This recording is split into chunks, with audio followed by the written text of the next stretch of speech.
Okay, we are resuming Bhagavad Gita, chapter 18, and this is the third part of that series. We will be reading now from text number, I think, 13. Okay.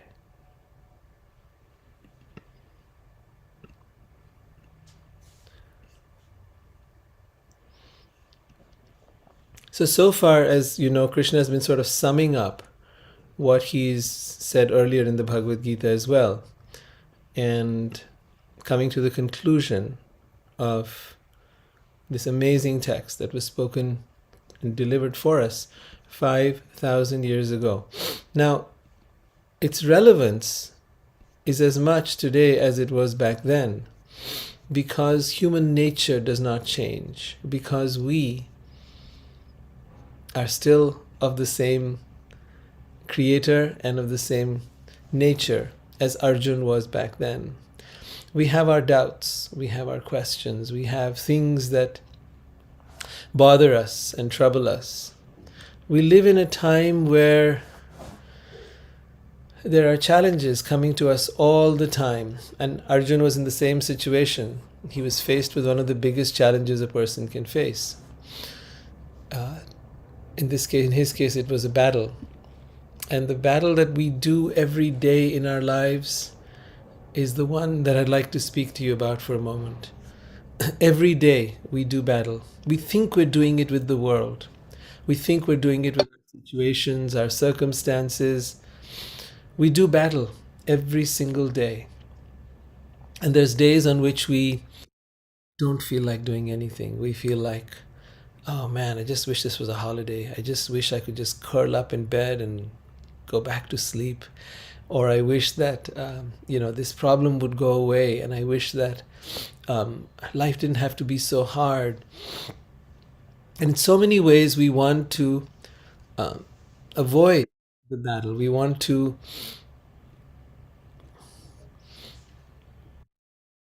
somehow do what Arjun was wanting to do, which is to get away from it all. Arjun did not want to fight the battle. He was a warrior. He was supposed to be fighting, but he wanted to. Hi Vibha, hi Craig. He wanted to be able to get away from it. This battle was too much. We all have those moments where life throws us such a curveball, such a situation that we don't want to have to deal with it. We would rather avoid, escape. So I want you to reflect on your own avoidance and escape strategies. How do you try to avoid the situations of your life? Is it through the ever popular Netflix? Is it through YouTube? Is it watching videos in general? Is it playing video games? Is it having a drink? Is it, what do? How do you avoid? How do you escape? Do you just do you try to do mindless stuff? Reflect on that for a moment. And one of the things you learn is that no matter how much you avoid a situation, it doesn't go away. It never goes away like that. It only goes away when you take it head on. And so that's the message. The first thing that Krishna tells Arjuna is, you can't run away from this battle. This battle has to be fought. Out.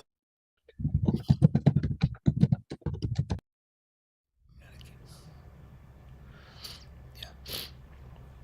So, with that in mind, we are here dealing with not only the circumstances of our life. Usually we think that's where the problem is. Actually, the problem is not outside. The problem is not in the world. The problem is in our mind. And all battles can be won if we first win them in our mind. All situations can be overcome if we overcome them in our mind. So with that in mind, I want you to understand that anything you come across in life, your struggle, your pain, your challenge is always here. The outside world is much easier to deal with than the inside world. The outside world requires effort. Yes, the outside world requires doing. But the inside world is what troubles you. The inside world is where the doubt is. In the inside world is where the fear is. The inside world is where you have so many apprehensions, so many things that you think, man, I just wish everything would be peaceful and would be harmonious and everything would be good and everybody would be nice. But people aren't being nice. Situations aren't being harmonious. The world is by nature constantly in upheaval. And we are constantly being called to deal with that upheaval. And therein lies the problem, right? Our nature is we want harmony, we want peace. The world throws stuff at us. We want to just avoid and that's what addiction has come from. So much of addiction in this world comes from that. We want to avoid the pain of dealing with the day-to-day struggles of life. Vibha points out, Chief, that I find a crisis of attention when too many challenges are going on. So, yes, this is a feeling of being overwhelmed. Yeah, a crisis of attention. I love that expression, Vibha. Thank you. That's a great one. So, when there are too many challenges at the same time, sometimes we need to tune out. So, Krishna is showing us a different way here. He's showing us that this is not the time to escape or run or avoid, but rather the time to get clear. Clear your head. What we often do is when there's too many challenges thrown at us, we get overwhelmed, we try to avoid, and we sometimes spend hours, weeks, days in trying to do that. It doesn't work. It just doesn't work. So the best thing to do is really, you can't just go on because your mind is saturated. It is feeling overwhelmed. It is feeling that this is too much. You can't avoid the fact. It's like, overloading the computer. It's it's going to crash. So what you do need to do is take some time out. Like our Krishna is doing with Arjun right now. He's clearing Arjun's mind. He's clearing his head. He's clearing his thinking and bringing him back on track. That's what needs to happen. So what you might want to do in that case is take a walk, meditate, do something that clears your mind, and then come back to the situation with a fresh mind. Maybe taking a nap. But whatever it is that clears your mind, then come back and deal with it. This idea that life should be peaceful and harmonious doesn't fit in this world. That's not the nature of this world. The nature of this world is that everything will change and everything will move towards chaos. And the nature of our existence here is that we will keep on struggling with that chaos. Now, when you drop the resistance to that, when you drop the resistance and you do what has to be done as a matter of duty, which means as a matter of, so it's got to be done, so we just do it. Without attachment or aversion. Attachment to, I just want this, I just want everything to be okay, I want everything to be good. Or aversion, I hate doing this, I hate these people, I hate this situation. Without attachment or aversion. Then you will find that you can actually flow through things in life. Through situations, through challenges, through whatever life throws at you. So let's take a look at what this looks like. A, we drop attachment and aversion. And B, we take on whatever it is we have to do with a sense of duty. This is what's got to be done. And I'm going to do the needful. I'm going to keep persevering till it is done. Right?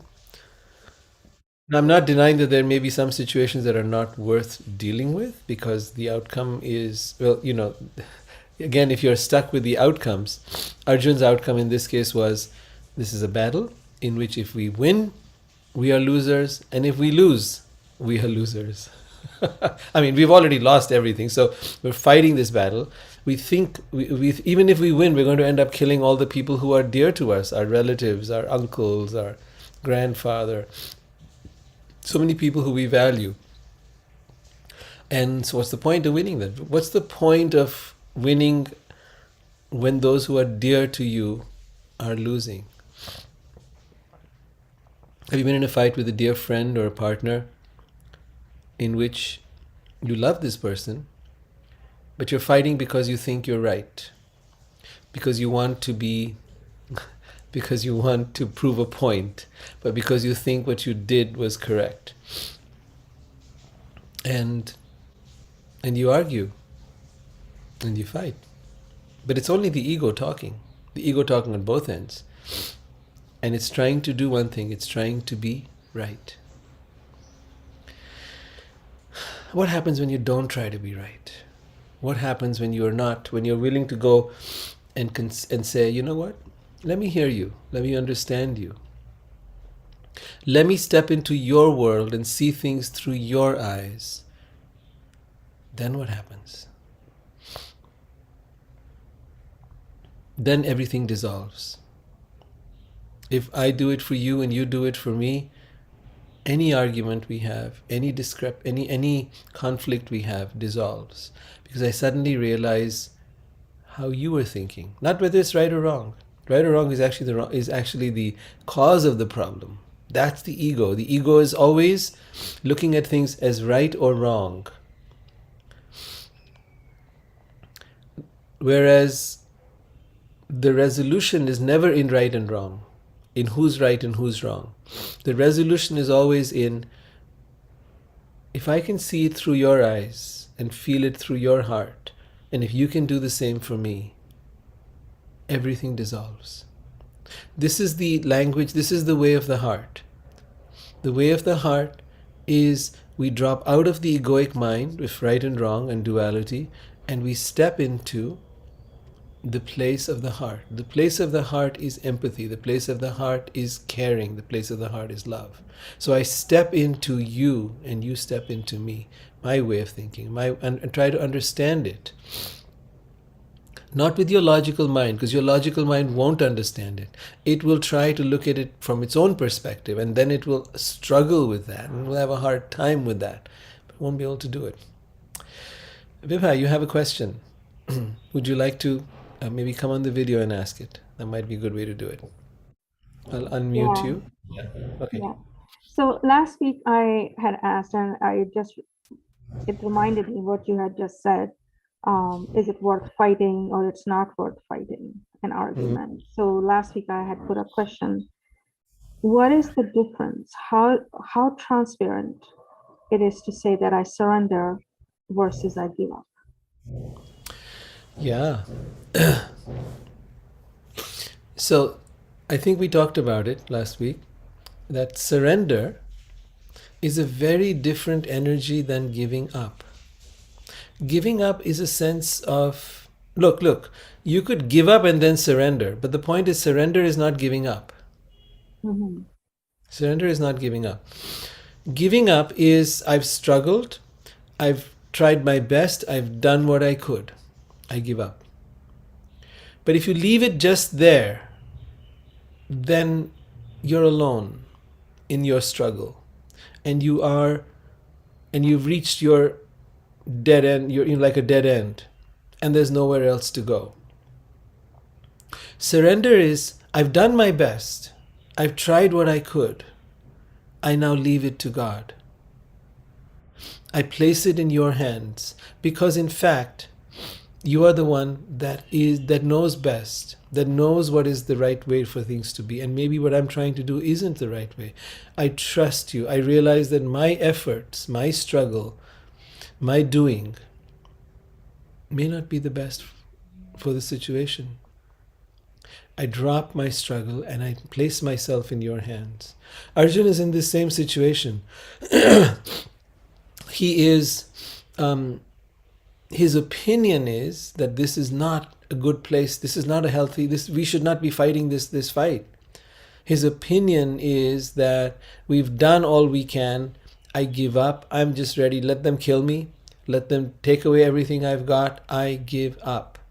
Arjuna is exactly posing the question that you're posing right now. But he goes one step further. He goes one step further. And then he says to Krishna, I don't know. I am confused about my duty. Please help me. He goes into a place of surrender. He goes into a place of enlighten me, guide me, help me. It's not just God, fix my problem. This is where most people go, right? But it is enlighten me, guide me. It is from a place of surrender. From a place of surrender, what happens is, the actual experience of surrender is one of the most beautiful things that we can ever have. In fact, this 18th chapter is about surrender. Most people think the Bhagavad Gita is about doing your duty. No, the Bhagavad Gita is about surrender. It's about the art of surrender. And the art of surrender is not that I start off leaving everything to God. No, you have to put in your best. You've got to reach that point where your struggle has reached its climax. And that is the place where you completely let it go. Now, you can be in a state of surrender right from the get-go. That's perfectly all right too. You don't have to struggle all the way to the end. You can do everything you do, not only as a matter of duty, but in a state of surrender. What that looks like is that whatever I'm doing, God, I do it for you, with you, and through you, through this medium, which is you as well. So guide me along the way. So this is what happens in the battle, actually. If you look at during the battle of Kurukshetra, Arjuna now is completely in alignment with wherever Krishna is guiding him, wherever Krishna is, asking him, whatever Krishna is telling him to do. Now he has dropped his own concerns, his own, egoic stuff, and his own ideas of right and wrong, and he's completely in alignment with what Krishna wants. This is our goal. This is where we want to reach, right? So in that, what happens is it's a fine tuning. Every moment to moment, we're watching how is God guiding us, either from within or from without. So you understand what I'm saying? There are different stages in learning about surrender. The early stages, I hit a dead end, I hit a wall, I feel like giving up. At that point, I surrender. That's what Arjuna does in the beginning of the Bhagavad Gita. But as we go along, we see that once he's done that, he goes to the next step, which is guide me, really enlighten. Then he comes to the third stage, which is surrender in action. And in that, he is being led by Krishna. Krishna as the charioteer of his. That's the symbolism also. The Krishna now becomes your charioteer. He is guiding your way. Right? Krishna says, I am seated in everyone's heart. From me alone comes knowledge, remembrance, and forgetfulness. So he is guiding your way. And when you see it that way, that he is my guide, he is the one whose indication I'm listening to. And that indication can come from within you, can come from outside you. Sometimes it comes through other people, but you're always listening and watching. What is he trying to indicate? How do I need to proceed? Is that sort of clear? Yes, thank you. All right. We're now on text 13. And here Krishna says, O mighty armed Arjuna, learn from me of the 5 factors which bring about the accomplishment of all action. These are declared in Sankhya philosophy to be the place of action, the performer of action, the senses, the endeavor, and ultimately the supersoul or the Paramatma. Supersoul or Paramatma is the presence of God within each of us. So he's saying here there are 5 factors to any action that you do. One is the place. Place also includes the time. It also includes the people. Who am I dealing with, right? What is the environment that I'm in? Who are the people that I'm, communicating with? So the place is very important. Then there is the performer of action, that is yourself, right? Your relationship to those people. Then there is the senses, right? How you do something. Now you can do it in a very unpleasant way or you can do it in a pleasant way. The senses will pick that up. The senses will notice your body language. They will notice how you're going about the tonality, everything. So your action is going to be very determined by all of these. Then there's the endeavor you put into the action. And ultimately, there is the Supersoul who is, or Paramatma, or God within you, who is watching and witnessing everything. Now, you say, well, what's the point of that? The point is this: if you're really going to learn the art of surrender, then learn the art of alignment with that God presence or the Paramatma within you. Learn how to do things from that place. So you'll notice it in little ways at first. As you begin to open up your trust in God, most of us do not trust God. We may believe in God, we may try to understand God, but we do not necessarily trust God. Surrender is very linked to trust. Right? If you look at a little child, there's so much of trust that they have for the parent. If you look at even a dog, so much of trust that they have for the owner of that or the caretaker of that dog. But we don't have that level of trust for God. We have a lot of apprehension. And that is because we don't have a relationship. We simply have knowledge, we have an understanding, but we haven't built a relationship. A relationship is somewhere where trust gets built. In fact, relationships are based upon trust.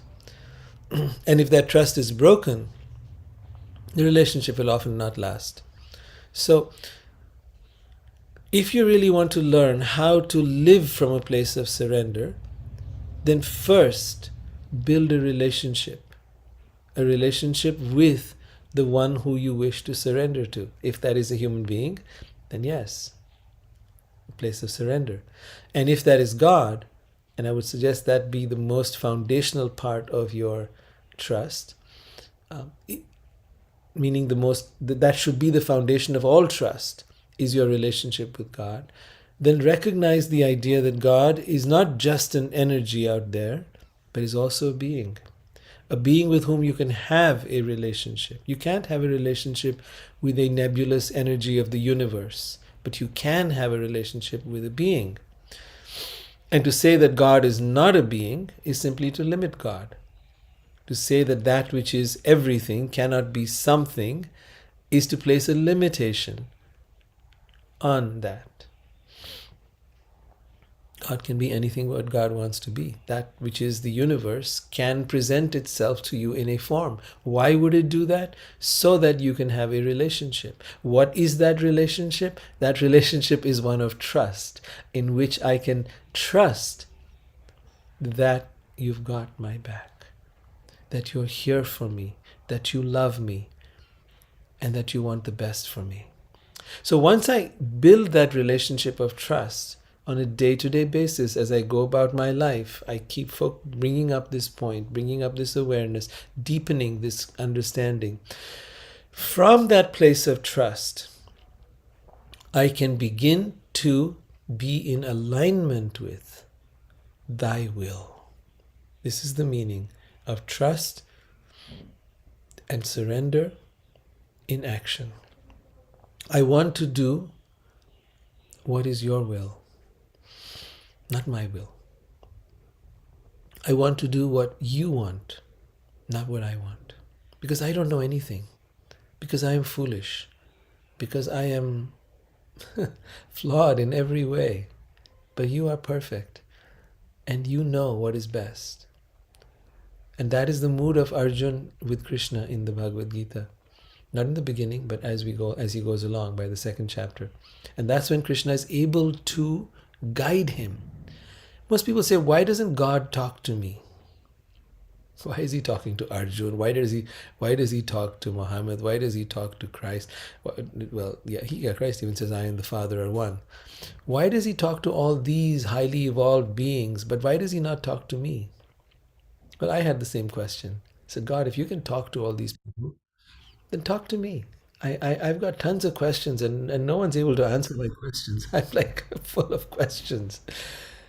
But what I learned in that journey is you have to become blank, meaning you have to be a empty vessel, a blank canvas, and you have to be able to allow for new things that you do not know to come through you, into your understanding, into your awareness. If you want change and all you're going to do is keep listening to the same things your mind tells you and the same stories of your life and the same things that happened and the same things you learned from the society around you and the education you had, well, you're going to end up with the same results. If you want new input, stuff that isn't part of your circle of knowledge and friends and people and things that you grew up with, if you want new information, then that comes from the source of everything, God. And that information requires you to be empty and listening, to be open, to be curious. And with that approach, you will be able to get insights that you never even knew about. I find it happening all the time. Ever since I adopted this attitude, and thought will come through, an idea will come through. I'm like, wow, I never thought of that before. That's so fascinating. Where is it coming from? Why is it popping into my head? Who's putting it there? I put it to God, because I certainly didn't know that information a minute ago. And it's happening.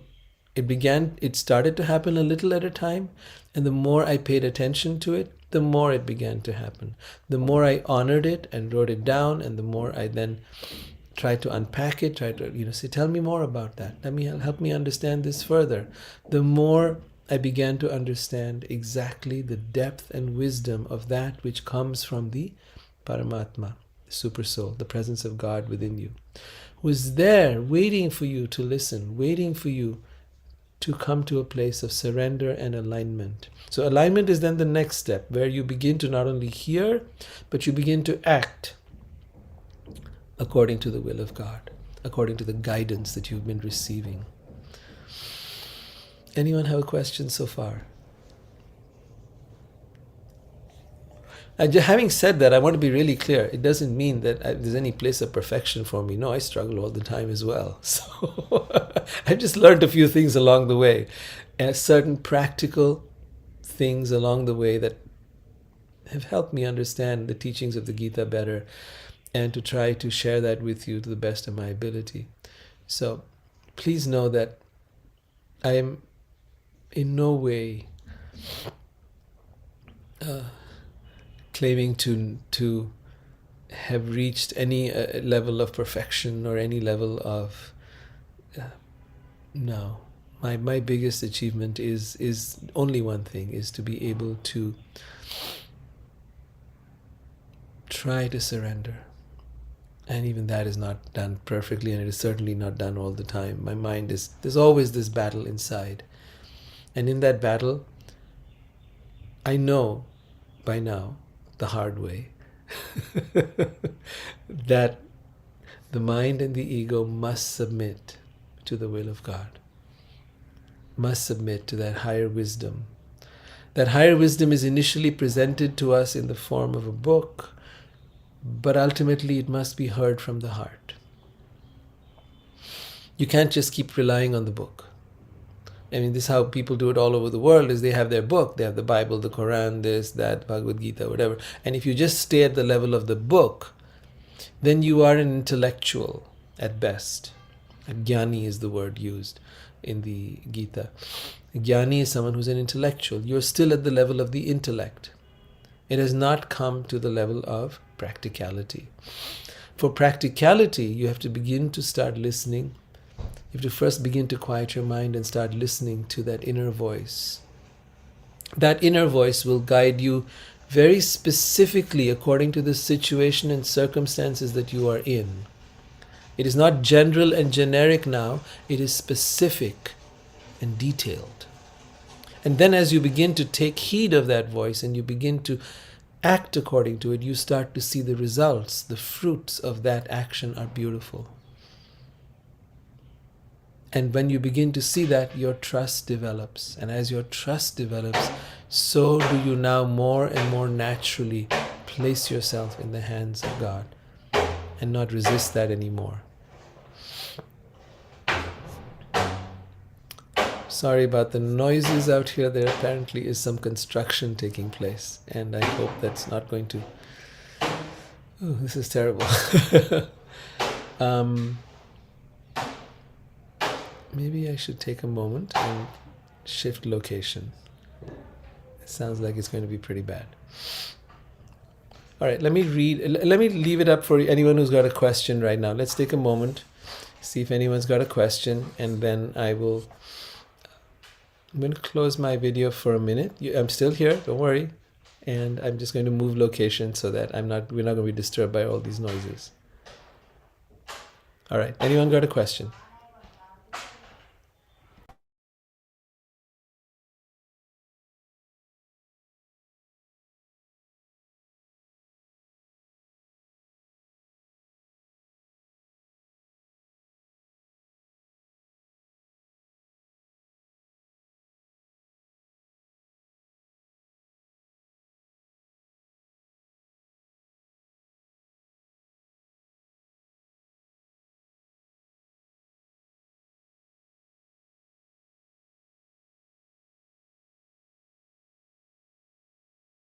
Please feel free to ask any questions you might have.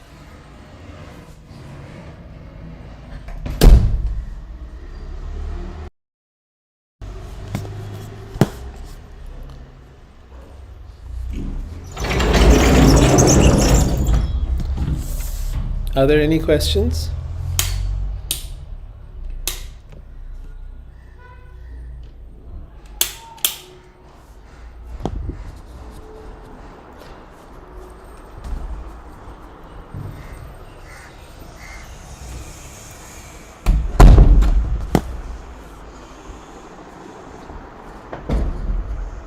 I will be with you in just a minute.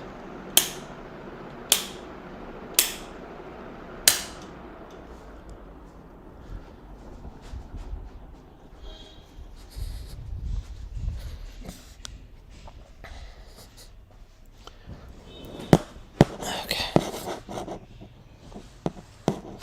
Sorry about that. Okay. So any questions at this time?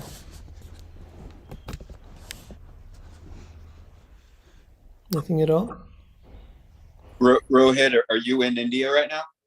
I'm in India, yes. And the noises there are unpredictable. I did not realize that we're suddenly going to be in for, hammering and banging away going on out there. So I was like, oh my God, this is going to be terrible. Because then they don't stop once they start. There's a construction site going on over there. All right. Yeah.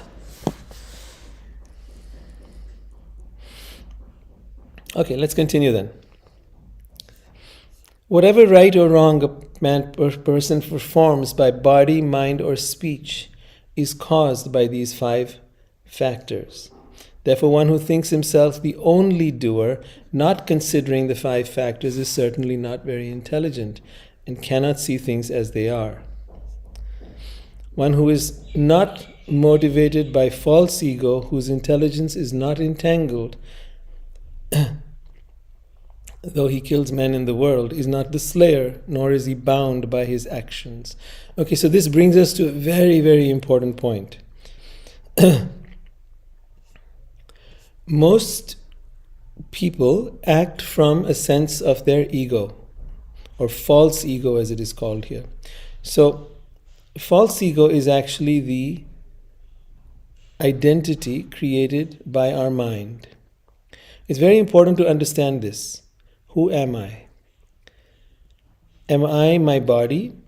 Am I my mind? Am I my thoughts? Am I the things that I believe?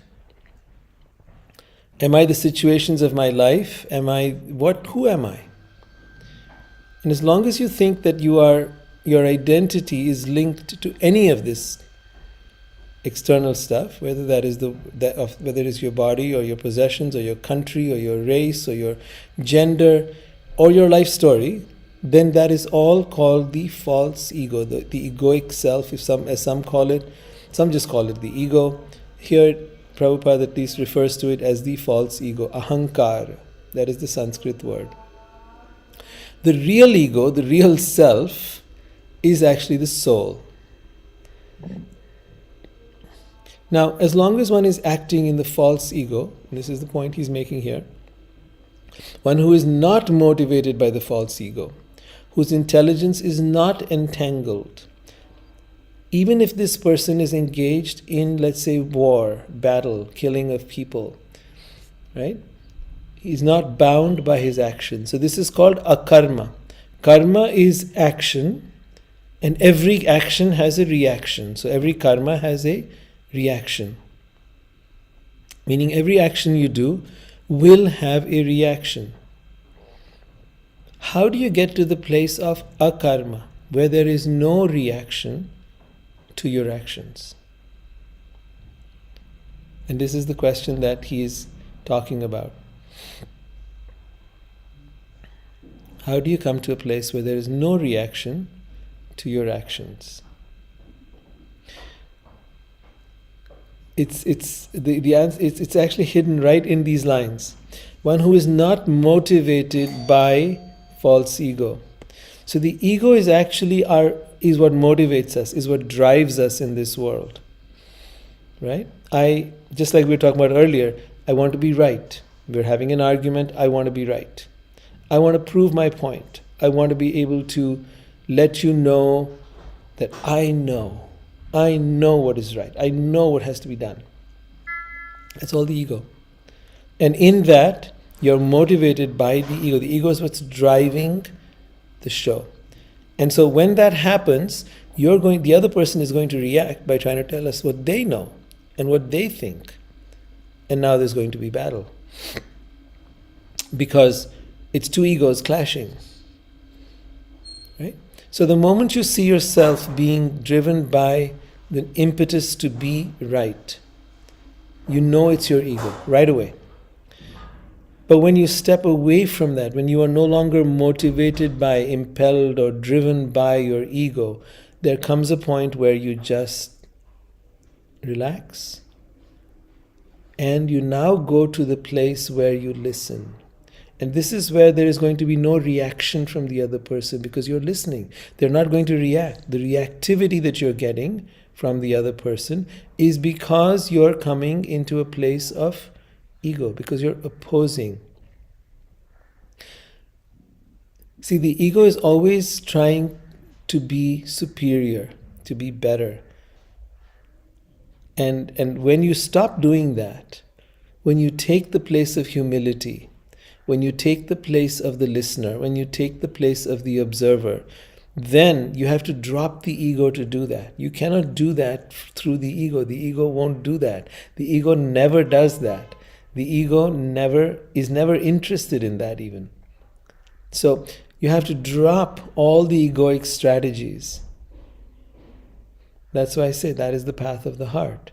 That is the place where you begin to connect with another person or a situation through the heart.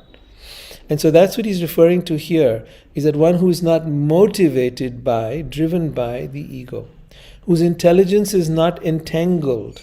So now we have an intelligence, this is called buddhi in Sanskrit.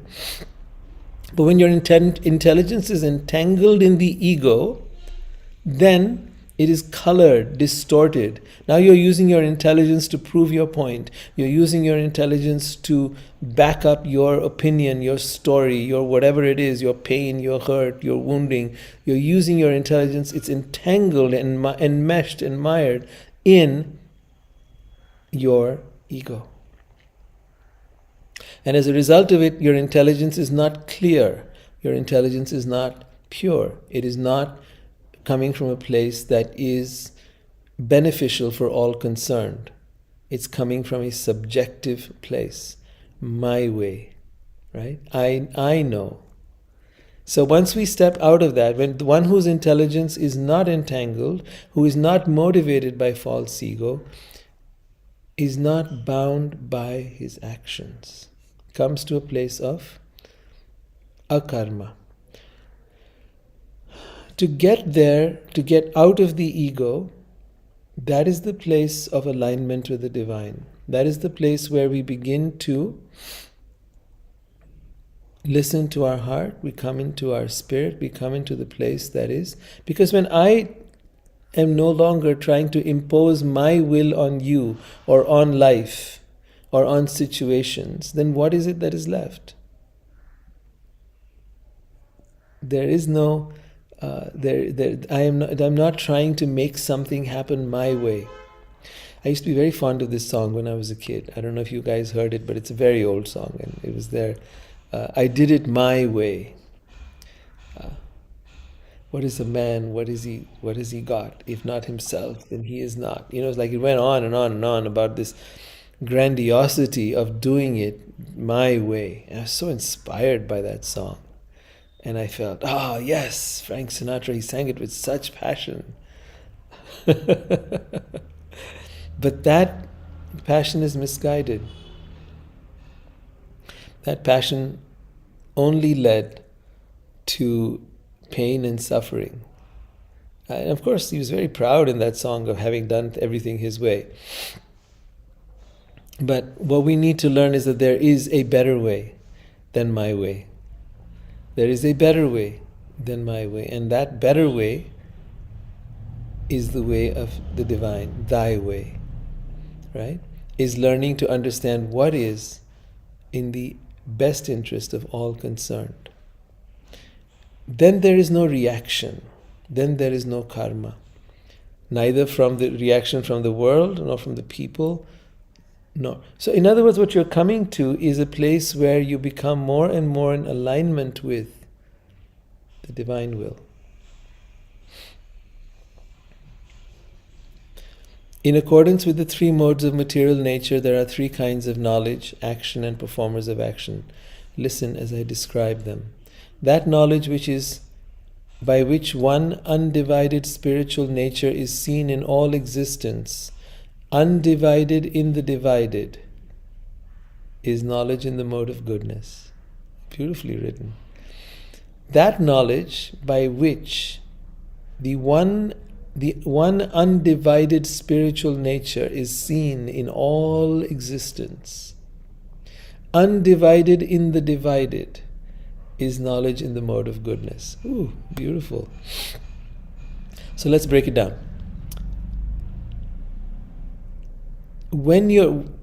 He's talking about what we live in an age of knowledge. Everybody wants information technology has been the big buzzword of our time.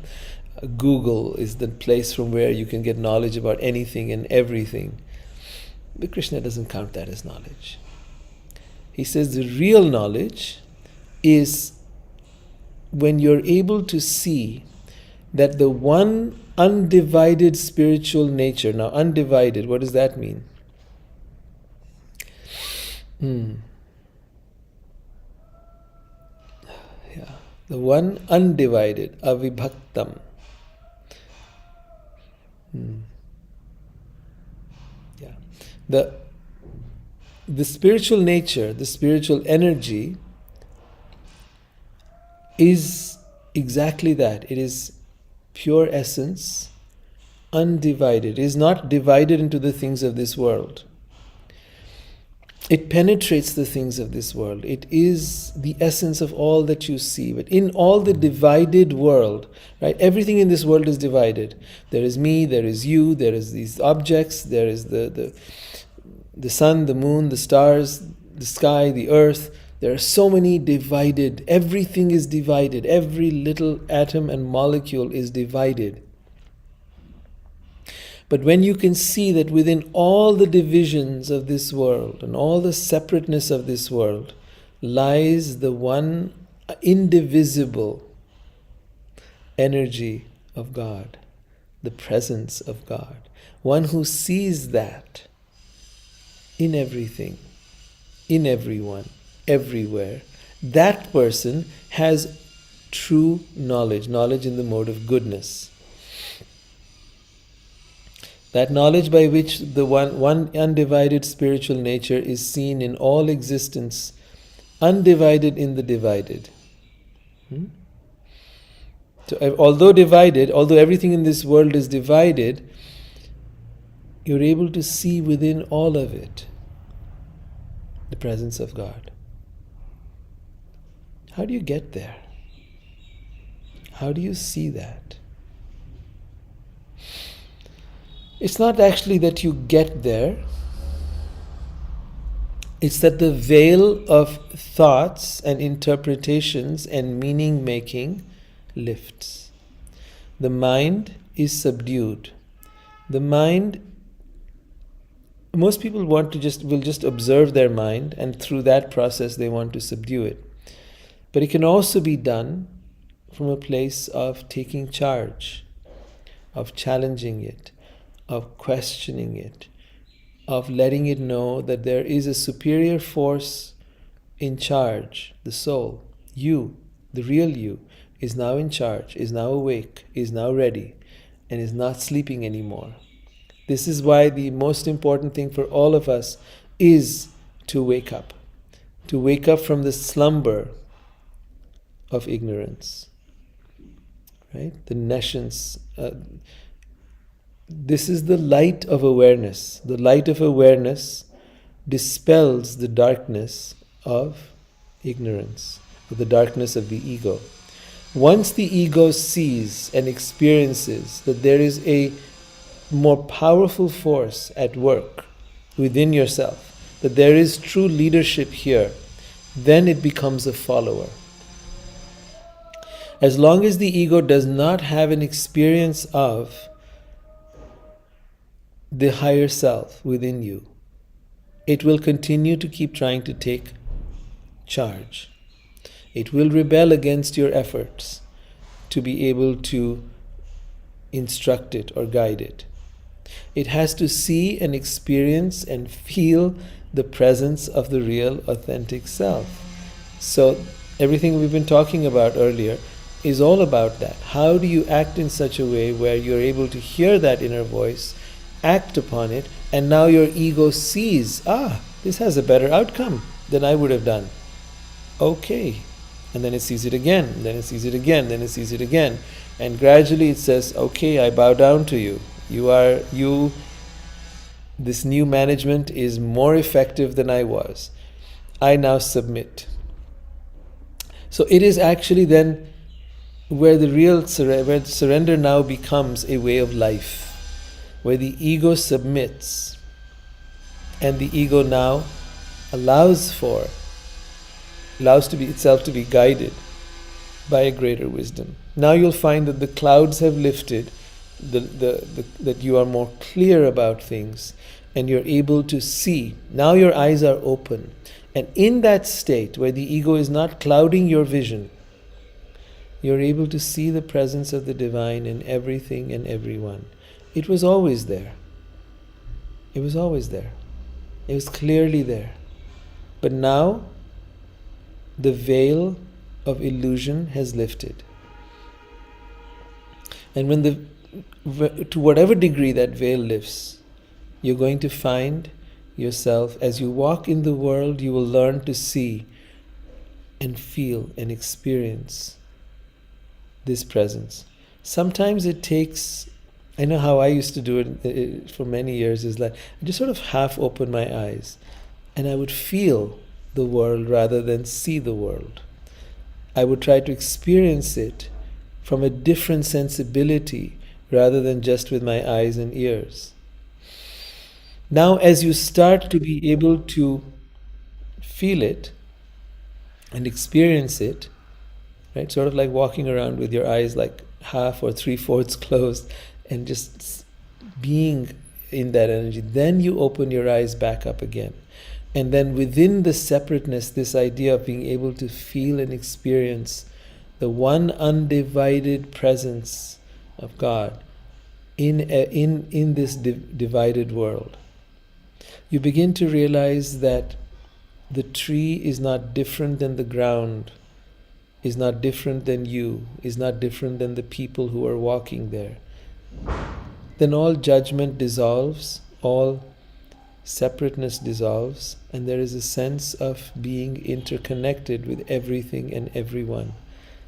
It's a profound moment when you have that, and it can happen, and it probably has happened to some of you as well. Is there anyone here who's had even a moment where you felt this sense of being connected to everything and everyone, when you felt yourself that you were perceiving the world in a way that you had never perceived it before? Would anyone like to come up and share something that you might have experienced of that nature? My suspicion is every one of you has had this experience at some point, even if it was just for a moment, and then you didn't know how to get back to it. Am I right or am I wrong in this?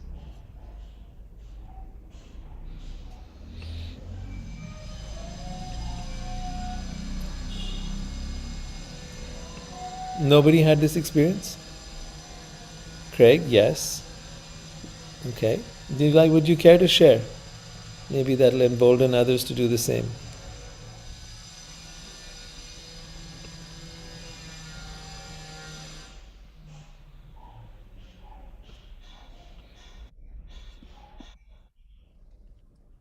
I'll jump in. All right, great. I've had that feeling in nature, but I've also had that feeling in a spiritual group, in a state where we were all kind of really doing a lot of deep digging in a retreat atmosphere, and where just you really do. I felt very at one with everyone and everything, and it was a very high state, and unfortunately, it didn't last. But it was wonderful while it was going on. So you're bringing up the most important point, Mariah, and that is that it doesn't last, not in the beginning at least, and that's okay. We need to keep going back there. It not lasting is the invitation for us to keep going back there. So try and realize that it's not limited. So one of the things our mind will tell us is, well, it could only happen there. It could only happen in that place, or with those people, or maybe that instructor was the only one who could get us there. No. The reality is this is the equivalent of someone who thinks that God is only found in the temple or the church or the mosque or wherever else it is that they pray, that God is only present in that place. But the truth is God is everywhere, in everything, in everyone. And one who hasn't experienced that hasn't yet experienced God. So we need to remove the experience out of that particular situation and say, okay, start believing that it can be experienced everywhere. Just start believing that for no reason. All right? And then with that presumption, start to go about your life. And start with nature. That's a great place to start. And then expand from there. Yeah? What is it that you're going to be doing? You're going to try to awaken a different sensibility, a different way of experiencing the world that is not based on what we normally do. Our senses pick up data from the world through our eyes, our ears, our smell, our touch. Our senses pick up data. It then gets analyzed by the brain, and then we come to some conclusions. That's the normal process of which we understand anything. Here, what you want to do is you want to be able to awaken a different sensibility. So what I'm telling you is to tweak your senses in such a way, right, that you can begin to feel. I refer to the term feeling as in sensing, right? The energy of that which you are around or seeing or feeling. And I'm not, if you experience that energy as good or bad, then you are not experiencing. You're still at the level of the mind. You're still analyzing it.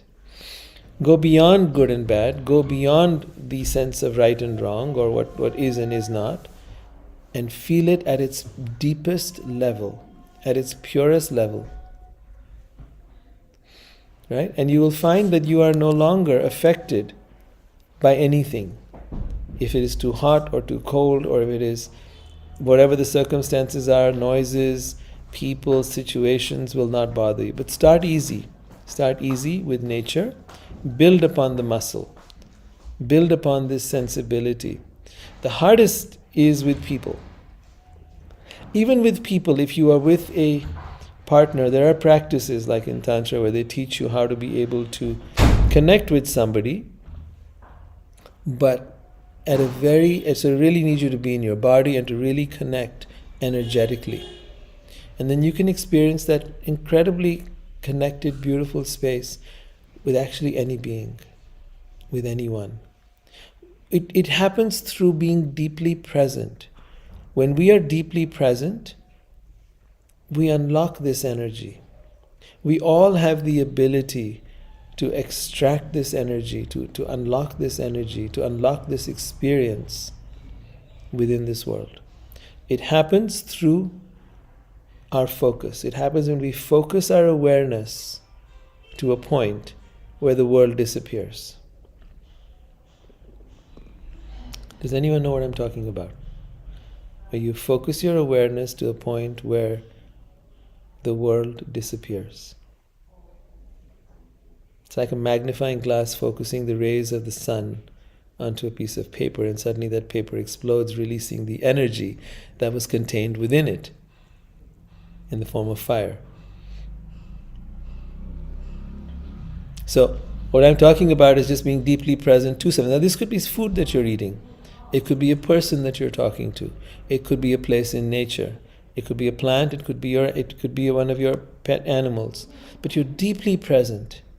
And when you're deeply present, you go to the point where neither that exists nor you exist. There is just this incredible bliss. Just this experience of sweetness and of being uplifted from the ordinariness of the world. Anyone else want to share an experience you might have had like that?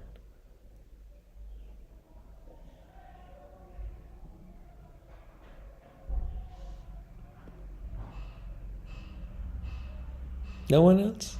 Come on, we've all had this. You're just being a little shy.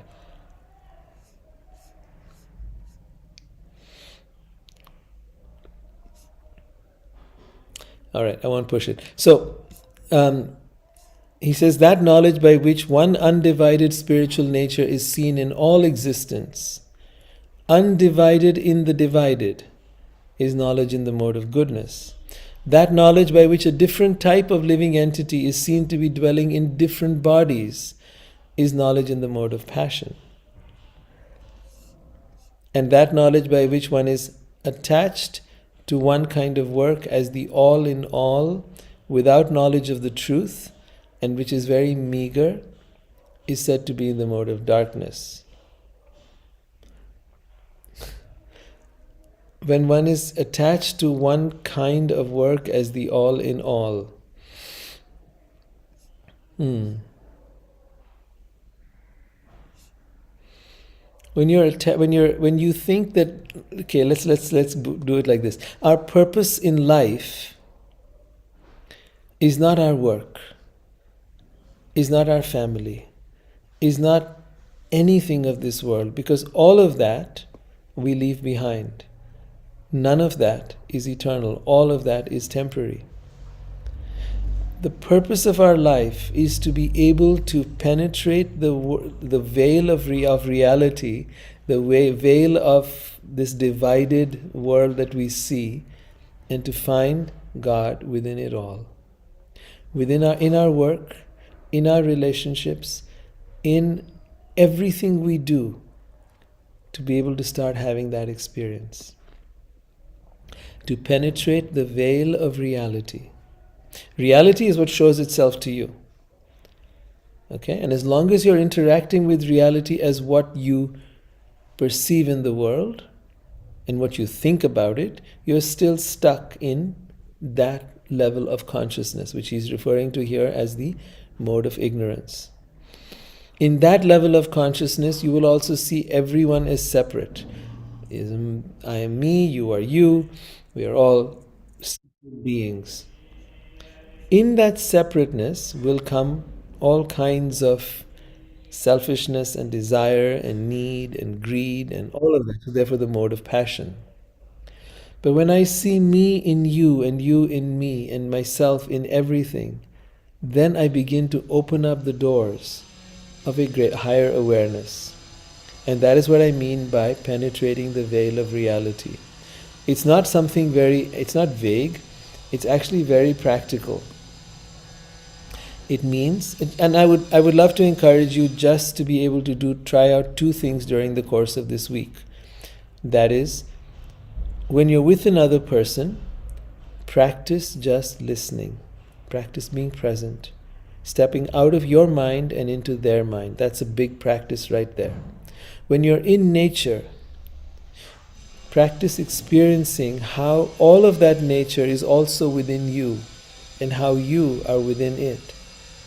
Start practicing stepping out of your mind and out of your vision of reality, out of the interpretations and the thinking and all of that, and into just pure experience. Pure experience, undiluted by thought. So try these two things in the course of the week, and I shall see you next week. And I look forward to all of you being here. It's been wonderful to have you here. Thank you for your presence. Deeply grateful. Thank you, Rohit. Thank you, Rohit. Thank you for the homework. Yeah, Thank the you. homework is good. Yeah. Do a little practicing, it'll help. Night, everybody. Night. Good night. Thank you. Our next group, Loving Soulfully, starting in just a few moments. So those of you that have joined for that or would like to be there for that, please hang in there, and we will